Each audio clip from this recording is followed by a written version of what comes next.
Hello, everyone, and welcome to the latest episode of Vijf Vragen, or Five Questions, as we would say in English. This is our podcast featuring the people of the Netherlands' diplomatic network here in the U.S. We're talking with the diplomats and policy officers about the strong bonds between the United States and the Netherlands, as well as our diplomatic work in the U.S. We're focusing on the collaborations between our two countries that make our relationship a partnership that works. I'm Jeff Allenack from the Embassy's Communications Office, and I'm talking with Deborah Brande, one of the policy officers from Economic Affairs who specializes in trade promotion and business development. Thank you for joining me today, Deborah. Thank you for having me. Excited to be here. I asked you to join me today to talk about urban dialogues. But before we find ourselves in the traffic jam of that discussion, I'd like to start with a more basic question. What's your background and how'd you wind up at the embassy? I wound up at the embassy following maybe a more irregular path than many other colleagues. I initially came to the US to conduct postdoctoral research at Columbia University in New York. And after that, I started working at a bilateral chamber of commerce, first in New York, and they asked me to move to San Francisco. And I worked for them for about 2 years. And during that role, I had great experiences with the Dutch consulate in San Francisco. So from there, I kind of rolled over and I started working there. And I was active there for 3 years as a senior economic policy advisor. And I loved it. I loved San Francisco, loved working with the Dutch. And then in the fall of last year, I was asked to help out at the embassy at the economic affairs team. And that worked out so well that now I moved here and I'm still unpacking the last few moving boxes, but very excited to be part of the embassy team right now. Oh, how long have you been here at the embassy then? You're still out moving you still have moving boxes around. How long has it been? 2 months officially, yeah. I bet it's been a quick 2 months. Has it been busy for you? Definitely. With urban dialogues, right? Exactly. Have not been bored. I think the second week that I was here, it was go time. So I loved it because now I have a lot to follow up on. And that's also great if you can make a start like that. Have you noticed a big difference between San Francisco and DC in terms of, not the work, but the cities outside, nightlife maybe, or? Totally. I do miss a bit the hills. So what makes me happy is when I go, for example, to Virginia and I see the hills again. Oh, the hills. Okay. Like rolling hills, you mean? Like green pastures, maybe? Exactly. So the hills, the landscape. I think the only thing that I miss from San Francisco is the beach, the Pacific Ocean. But luckily enough, we're not far away from the Delaware beaches here. And what I love about DC is, it's a very green city. And there's a lot going on. Have you been able to go to Delaware beaches yet since you've been here? Well, you've only been here 2 months, so maybe not. It's not the best. Been to Delaware, going to the beaches next weekend. So very excited about that. You have to let me know if there's a big difference between the Pacific Ocean and the Atlantic Ocean. I've only been to the Atlantic Ocean, so I'd be interested to hear. What's the idea behind urban dialogues? Yeah, so the urban dialogues are part of a broader urban strategy that we've designed as part of the economic work plan. And we really wanted to put more emphasis on the urban context because we see the cities as really hotbeds for innovation. In addition to that, about 83% of the American population lives in cities. That's about 93% the case in the Netherlands as well. So the entire urban context, the fabric of the city, is quintessential for the functioning of society and for economic development at large. How big of cities are we talking about? So it can be very large cities, thinking of, for example, New York, LA, Chicago, Phoenix, but it can also be smaller cities, like, for example, Columbus, Ohio, which is still a city and very much vibrant in its own sense, where also a lot of urban challenges come together.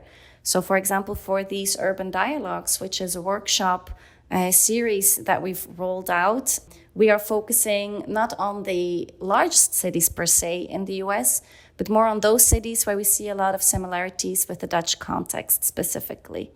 And the idea of the urban dialogues is to really bring together stakeholders from the Netherlands and from local cities in the US to work out solutions for urban challenges. And those mainly have to do with social inclusion and with sustainability and climate goals that manifest themselves in these cities. And so we did the first workshop on April 13 in Baltimore, which was a great kickstart to the entire trajectory. How did you choose Baltimore? Yeah, we chose Baltimore for a few reasons, actually. First of all, there has been a long-standing collaboration between Baltimore and the city of Rotterdam. There used to be a sister city relation there, and there still is a lot of exchange happening, not only on a city-to-city level, but also between knowledge institutions, more concretely between Morgan State University and the Rotterdam Academy of Architecture. But in addition to that, we also wanted to start somewhere close to home, so to speak, close to the embassy. That's only about an hour away. Exactly. So it was also convenient in terms of location for us to really start this entire trajectory. But in addition to that, we also really want to roll out further economic programming in the DMV region. And there's quite a lot of economic activity also in and around Baltimore. So I would say that was definitely another factor for selecting. And for folks not familiar with the Mid-Atlantic, the DMV means... Oh, yeah. Well, this is a good question for me right now because I just moved here. The District of Columbia, so Washington, D.C., and then Maryland and Virginia. Which is different from Delmarva. When you go to the Delaware beaches, that's the peninsula. You'll notice that. I heard. Yeah. So were there any conclusions from Baltimore? It's only been, barely a month. Exactly. So the idea the workshops work, it's really a pressure cooker. So in a short period of time, we gathered around experts and then also other stakeholders around the table to really discuss two topics that were at the core. One was focused on climate adaptation and resilience, and the other one, healthy food in cities and also how to deal with food waste. And the outcomes specifically for these topics were, that it's very important to focus on long-term planning instead of short-term planning, to also do a lot of prevention instead of, dealing with the aftermath of once problems have been manifesting themselves. How we can learn a lot from the pandemic as well, both in terms of, vulnerabilities and, for example, supply chains, but also when it comes to innovations and of how very much neighborhood initiatives have also enhanced social cohesion. But to be very honest, we gathered a lot of insights, but we now really need to work together with these stakeholders to formulate an action plan. And we're in the middle of doing that right now.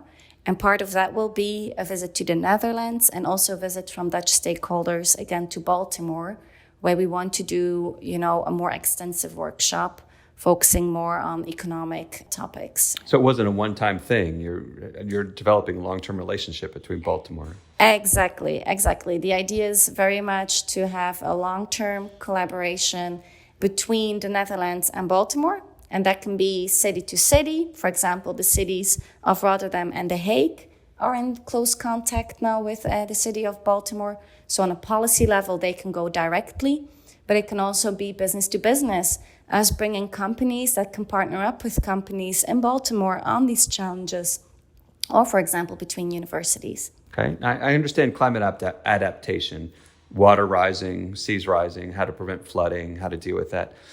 Food waste comes as a surprise to me as an urban challenge. Can we talk about that a little bit more? What's the challenge there? Definitely. So the majority of waste, actually, of household waste is food waste, both in the Netherlands and also in the US. We have in the Netherlands quite an encompassing circular economy plan where we look at multiple ways to reuse, recycle, or, make the best of use for what other people might consider otherwise discarded materials. In Baltimore specifically, we saw a lot of energy on the food topic because there's quite a lot of what in common English is known as food deserts. In the city of Baltimore, they use the term healthy priority areas, I think. So it's basically areas in a city where the population does not have easy access to supermarkets or other ways of getting fresh food. And we also see that to a certain extent in the Netherlands. So this accessibility to healthy food was one of the factors to bring food to the table. The other one was also, how can you make sure that food does not go to waste, especially when you have a vulnerable part of your population? How can you make sure that you close the loop and that, for example, food waste from supermarkets and the likes can go and be distributed? Or how can you educate people engaging more into urban agriculture? And there the Netherlands has a lot of expertise when it comes to vertical farming, for example. But the city of Baltimore also had a lot for us to learn from, especially on how to draw in those at-risk communities and educate them and working with them when it comes to urban agriculture. So when you talk about food deserts, is that just that, can we explain that a little bit? When you say they don't have easy access, is it that the grocery store is 10 miles away and people don't have access to cars, so they can't get there? Is it? There's multiple factors that play in. From top of my mind, the definition is that it's a radius of 1.5 miles where there's no shop, no supermarket present.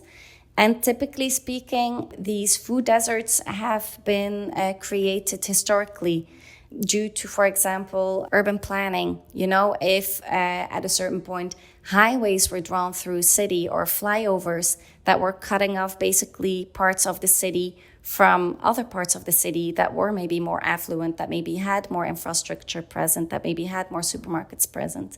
So the layout of the city and the urban planning is one of the reasons.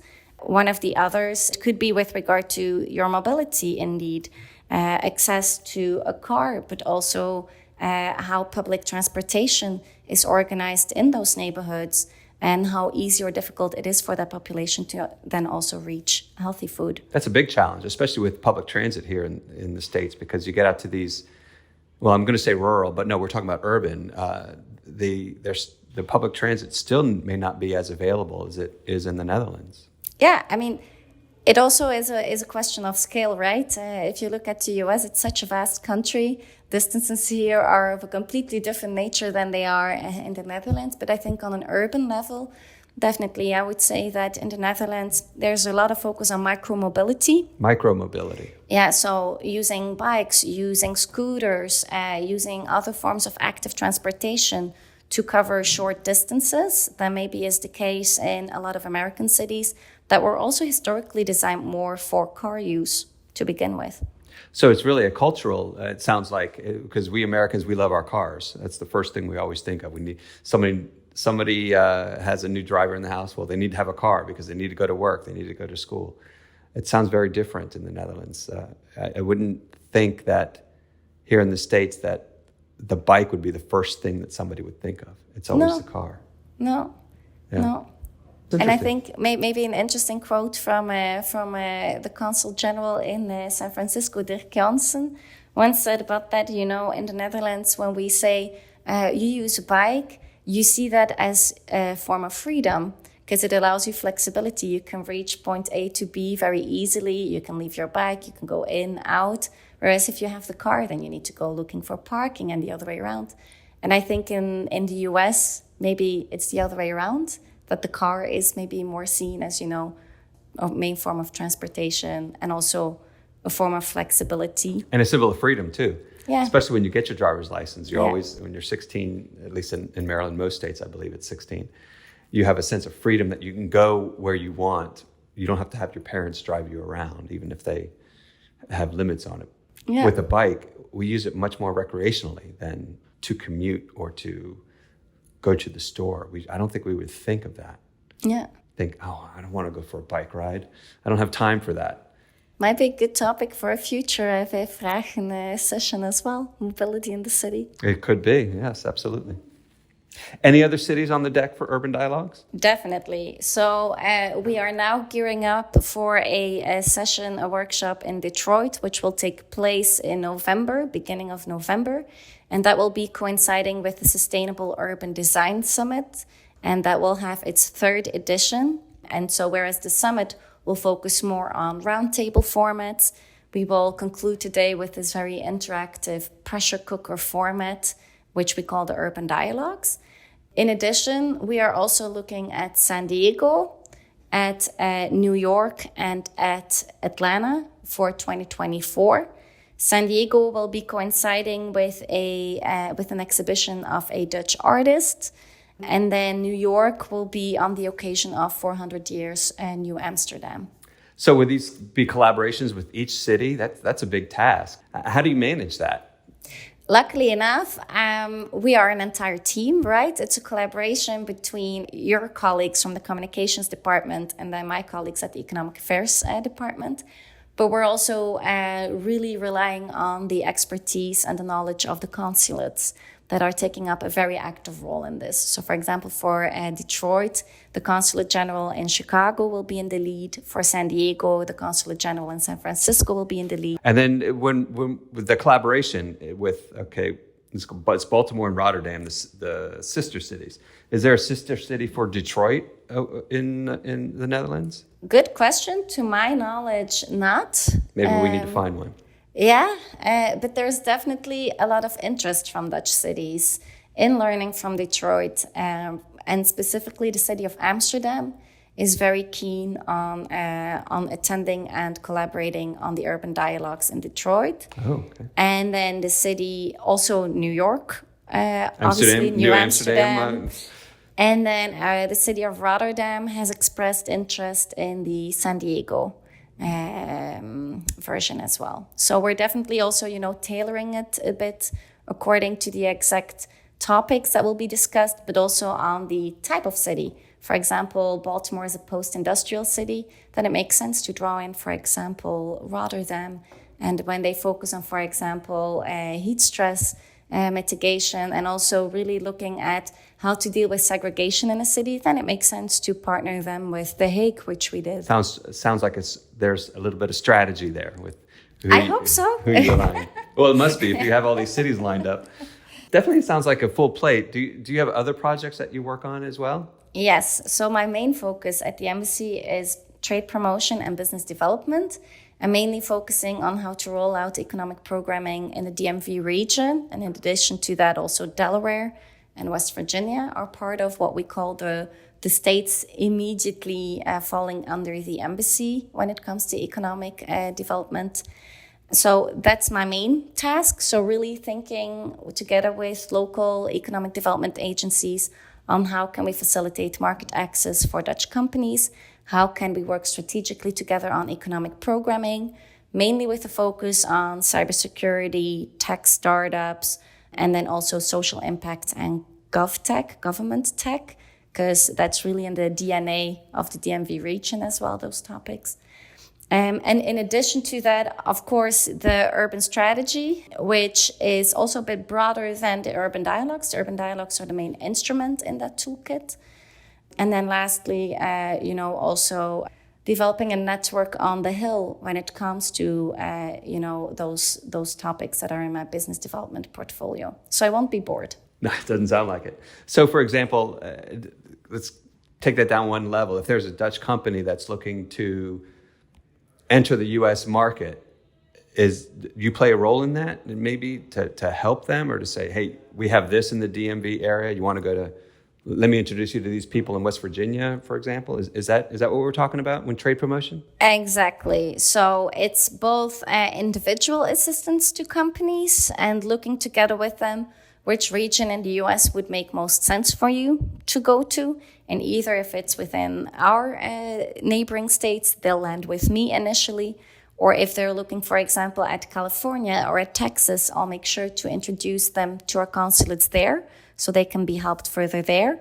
And those companies sometimes reach us directly, but most often, and that's also the way that we encourage them to come, is through the Netherlands Enterprise Agency that will first do a take-in conversation with them.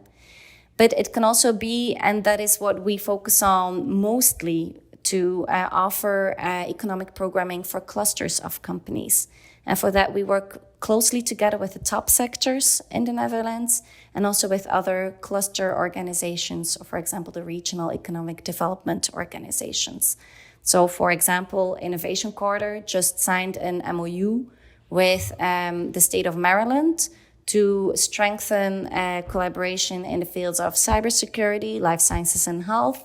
So Innovation Quarter has an entire suite of companies that they represent and that work with them. That's a more strategic way of collaboration. And what do you mean by MOU? It's a memorandum of understanding. It's really, in this case, it is an agreement that is being signed for the duration of 3 years, where both parties set joint goals that they want to increase collaboration on In this case, it is cybersecurity, life sciences, and health. And in addition to identifying those topics, they also will mention concrete forms of programming that they will bring to the table to implement those goals together. So it's sort of like an agreement that, yes, we want to work with you in this area and we're going to dedicate these resources or this staff person or whatever to... Exactly. Is that what... Okay. Exactly. And that was signed on the same day as the Urban Dialogues in Baltimore. So it was a big day in Baltimore. It sounds like that wasn't a coincidence, was it? No. It was all very well thought through with the help of all of the colleagues at the embassy. Okay. Well, I have one more question for you. I'm going to go back a little bit to the Urban Dialogues. I noticed that it's Baltimore, Detroit, San Diego, New York, Atlanta. These are all cities that also have Major League Baseball teams, and I'm a major baseball fan. So and I haven't visited all those cities. I haven't been to Detroit, New York. Well, I have been to New York or San Diego, and I haven't seen the Atlanta Stadium. So what do I have to do? What strings do I have to pull to get these urban dialogue sessions to match up with the baseball season, so I can get on the project team for that, and then just sneak away for a baseball game during that time? Because I have a lot of stadiums that I have to see still. I mean, we can definitely talk about that in terms of calendar, but then I would also advise you to definitely reach out to our consulates in Miami and in San Francisco, who focus specifically on sports diplomacy. And I know that our consulate in Miami does quite a lot also in terms of baseball. So maybe there might be opportunities there as well. I have to work on that, definitely. Well, that's all we have time for today. Thank you again, Deborah, for joining me for this episode of Vijf Vragen. Though I think I might have asked a few more than 5 questions again. We might need to change the name of this podcast. Who knows? And to our listeners, thank you for tuning in. Please tell us what you think in the comments below, and be sure to click on the subscribe button and turn on notifications so you don't miss our next episode or the other videos we post on our YouTube channel. I'll be back behind the microphone next month with another member of the Dutch Diplomatic Network in the United States. Until then, you can keep up with our work on any of our social media channels: Facebook, Twitter, Instagram, or LinkedIn.